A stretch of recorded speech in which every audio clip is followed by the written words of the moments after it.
waliigaltee nageenyaa hordofee hidhattoonni waboo mooraa qophaa'etti galaa jiru. Ashamaa harka fuunee kabajamtoota hordoftoota keenyaa qaroo miidiyaa irraa oduu isaa kanaaf qabanne isin dhageessifnaa hanga xumuraatti waliin tura. Waliigaltee nageenyaa mallattaa'e hordofuun hidhattoonni waraana bilisummaa Oromoo mooraa qophaa'etti galaa jiraachuu himame. Waliigaltee nageenya buusuu mootummaa naannoo Oromiyaa fi qondaaltota waraana bilisummaa Oromoo waamicha nagahaa fudhatan gidduutti taasifame hordofee guyyaa har'aa miseensonni waraana bilisummaa Oromoo mooraa qophaa'etti galaa jiraachuun dubbatameera. Garaagarummaan ejjennoo siyaasaa mariidhaan yoo ta'e malee afaan qawweetiin hiikamuu kan hin dandeenye ta'uu irratti wal hubannoodhaan wal waraansa yeroo dheeraa fudhatee madda darara uummataa dhaabuudhaaf mootummaa naannoo Oromiyaa fi qondaaltota waraana bilisummaa Oromoo gidduutti waamicha nagahaa fudhatan gidduutti waliigalteen nageenya buusuu guyyaa muraasa dura mallattaa'uun ni yaadatama. Bu'uura waliigaltee kanaatiin guyyaa har'aa miseensonni waraana bilisummaa Oromoo hidhannoowwan qabaniin iddoowwan garaagaraatti socho'aa turan hidhannoo isaanii guutuu waliin gara mooraa mootummaan qopheessetti dhufaa jiraachuun himame. Garaagarummaa ejjennoo siyaasaa afaan qawweetiin hiikuuf yaaluun gaaga'ama hawaasa dinagdee fiduun umrii hiyyummaa dheeressuu dararama lammiilee hammeessuu fi madda saaxilamummaa humnoota alaa ta'uu irraa kan hafe faayidaan inni kennu tokko hin jiru jedhan. Kanumarraa ka'uu mootummaan naannoo Oromiyaa fi qondaaltonni waraana bilisummaa Oromoo waamicha nagahaa fudhatan waliigaltee nagahaa waliif mallatteessan qabatamaan hojii irra oolchaa jiru.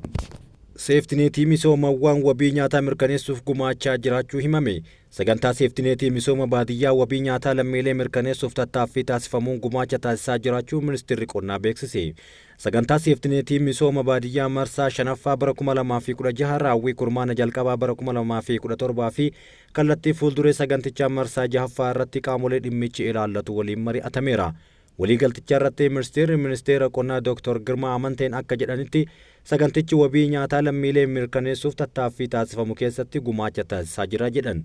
Sagantichi hojiilee hawaasummaa fi fooyya'insa jireenya maatiif gumaacha taasisaa jiraachuu himuun ragaan ministeera irraa argame ni mul'isa. Walitti qabaan dhaabbilee tumsitoota sagantichaa Dr. Ferdinand Von gama isaaniitiin bu'aalee ol'aanaa marsaa 5ffaa irratti galmaa'e marsaa 6ffaa irratti cimee akka itti fufu akeekaniiru. Saganticha marsaa 6ffaan hojiilee fooyya'insa jireenya maatii cimanii kan itti fufan ta'uu himaniiru. Bara baajataa kanatti sagantichaaf baajanni birrii biiliyoona 80.5 akka ramadamee fi kana keessaa dhibbantaan 56 mootummaan 44 ammoo qaamolee tumsitootaan kan uwwifamu ta'uu eerameera. Guyyaan qaama miidhamtoota sadarkaa biyyaalessaatti magaalaa Hawaasaatti kabajame. Guyyichi mata duree qooda gaggeessummaa miidhamtoota qaamaa guddisuun misooma hammataaf egereef haa mirkaneessinu jedhuun kabajamaa ooleera.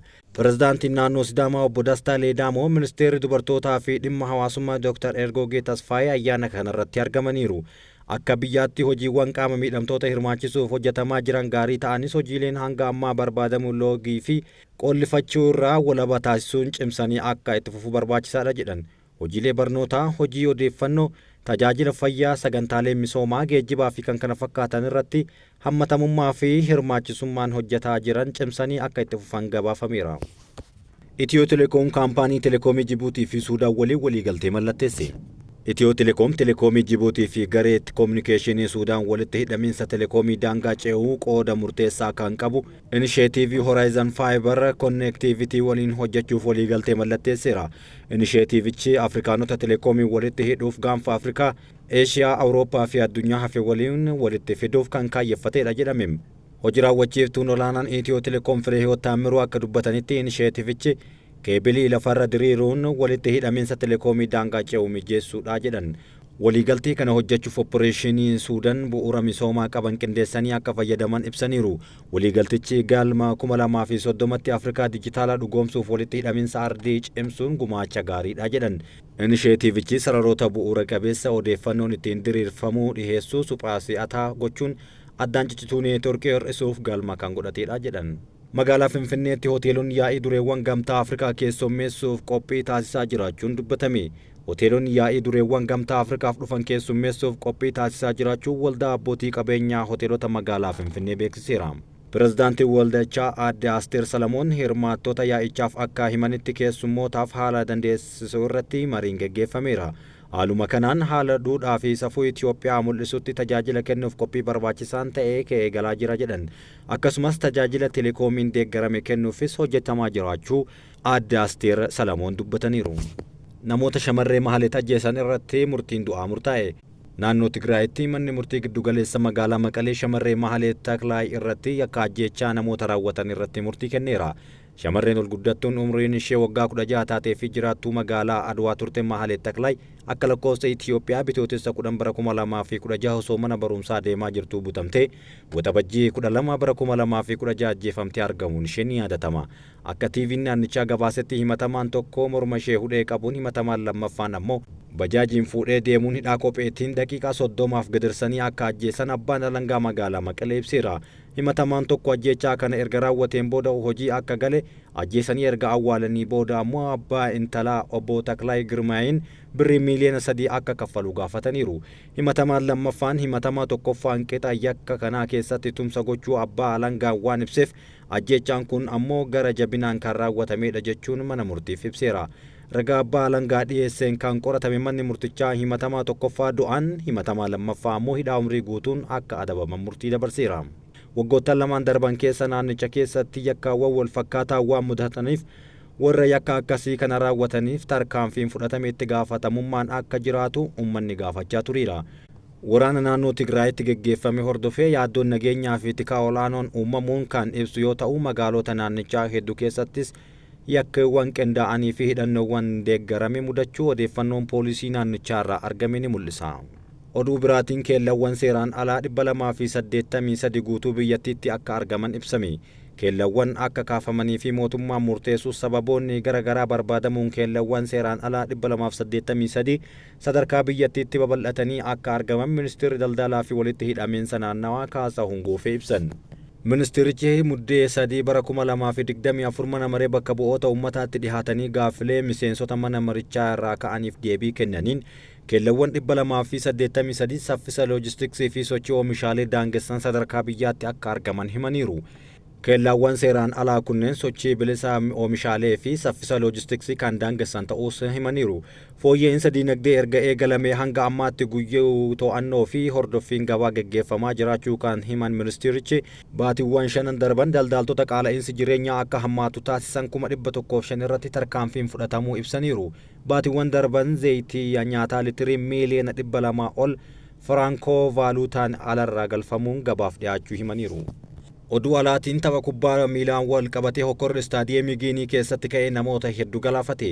Magaalaa guddoo Giinii lammaffaa kan taate Nizeree Kooree keessatti istaadiyeemii tapha keessummeessaa jirutti hokkora mudateen yoo xiqqaate lubbuun namoota 56 darbuun mootummaan biyyattii beeksiseera. Taateen kun kan dhalate abbaa murtii taphichaa taphattoota garee keessummaa lama kaardii diimaan dirree keessa ari'ee garee abbaa dirreef rukuttaa peenaalitii kennuu hordofeeti. Ministeerri muummee biyyattii Oriibaa ibsa kennaniin dhimmichi qoratamaa jiraachuu himanii taatee mudateen gadda isaanii ibsataniiru.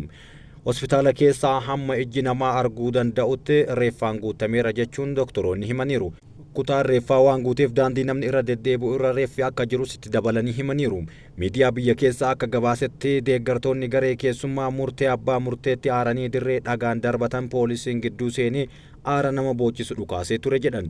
Ministeerri muummee warra lubbuun darbeef gadda isaanii yoo ibsan warra miidhaan irra gaheef ammoo wal'aansa fayyaa guutuu fi deeggarsa xiinsammuu akka kennan waadaa galaniiru. Pirezidaantiin Konfedereeshinii Kubbaa Miilaa Afrikaa CAF Patrice Motsepe ibsa kennaniin warra du'aniif jannata hawwaniiru. Giiniin akkuma Itiyoophiyaa, Gaambiyaa, Chaadii fi Seeraaliyoon sababa dirree ishee ulaagaa idil addunyaa hin guutneef tapha intarnaashinaala dirree ishee irratti akka hin keessummeessine CAF uggurri irra kaahamee ture.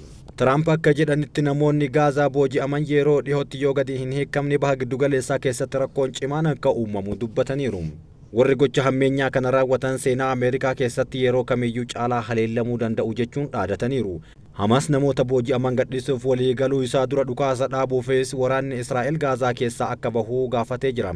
Pirezidaantiin Ameerikaa filataman Doonaald Tiraamp kaleessa booji'amtoonni Gaazaatti qabaman ayyaanni bara haaraa faranjoota osoo hin guutin dafanii akka hiikaman ajaja dabarsaniiru.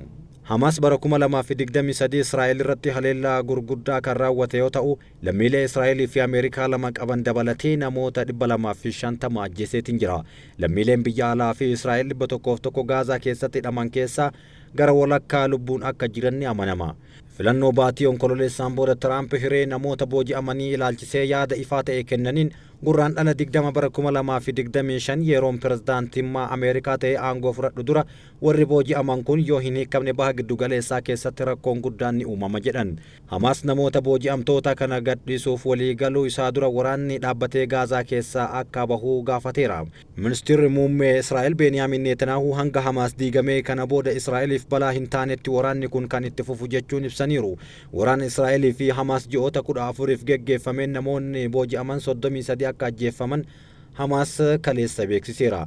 Hamaas onkololeessa 7 bara 2023 haleellaa banuun namoota 1,200 erga ajjeesee booda Israa'el Gaazaa irratti tarkaanfii fudhachuu eegalteerti. Lakkoofsi lammiilee Filisxeenota haleellaa waraana Israa'eliin ajjeefaman 44,000 ol ta'uu qondaaltonni Gaazaa himaniiru. Kun osoo kanaan jiru Hamaasii fi Fataha waraana kana booda koree Gaazaa bulchu hundeessuuf walii galaniiru.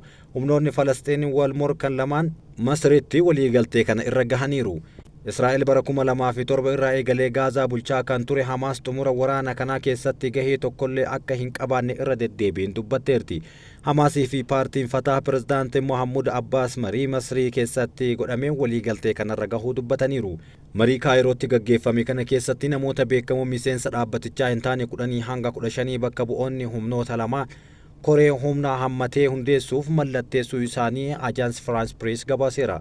Miseensonni koree kanaa muuxannoo diinagdee, barnoota fayyaa, gargaarsa namoomaa fi ijaarsa deebisanii ijaaruu irratti qabaatu jedhan sanadni waliigaltichaa. Akkasumas Hamaasii fi Fataha koreen kun qaxxaamura Raafaa kan Masrii waliin daangeffamee fi gama Falastiin irratti argamu kan bulchu waliigaluu isaanii ibsameera. Miseensa koree giddugaleessaa kan ta'an Fataha kan hoogganan Azam Al-Ahmad har'a Rahmallaatti deebi'uun pirezidaantii Mohammud Abbaas waliin waliigaltee kana akka mallatteessan ni eegama. Waliigalteen kun qabsoo bilisummaa Falastiin keessatti tumsaan akka banamu himama. Israa'el dhimma koree dhaabuu irratti hanga ammaatti ejjennoo qabdu hin ibsine. Koreen kun Hamaasii fi Fataha gidduutti waliigaltee irra gahamuun garuu dubbatamaatiin jira. Muummichi ministeera Israa'el Beniyaamin Netaniyaahuun irra deddeebiin Hamaas guutumatti balleessuuf fedhii akka qaban ibsuun gareen kun erga waraanni Gaazaa xumuramee booda Gaazaa akka hin bulchine dubbachuu isaanii ni yaadatama. Ji'a 5 dura Hamaasii fi Fataha giddu galeessa Chaayinaatti wal qoqqoodinsi waggoota 17 ture xumuramuun tokkummaa Falastiin waliin hojjechuuf walii galaniiru. Walabummaa Israa'el beekamtii kennuu kan hin barbaannee fi lafti Israa'el yeroo waraana guyyoota 6 dhuunfattee bilisa ta'ee Falastiin walaba ta'ee ni hundeeffama kan jedhu Hamaas Fataha Mohammad Abbaas kan nagaa mallatteesse waliin hariiroo cimaa qaban walii galtee Israa'el waliin mallatteessaniiru. Keessattuu injifannoo Hamaas filannoo bara 2006 irraa argateen booda abbaa taayitaa Falastiin kan West Baankii bulchuu fi Fataha to'atame waliin garaagarummaan jiru bal'achuun isaa ni yaadatama.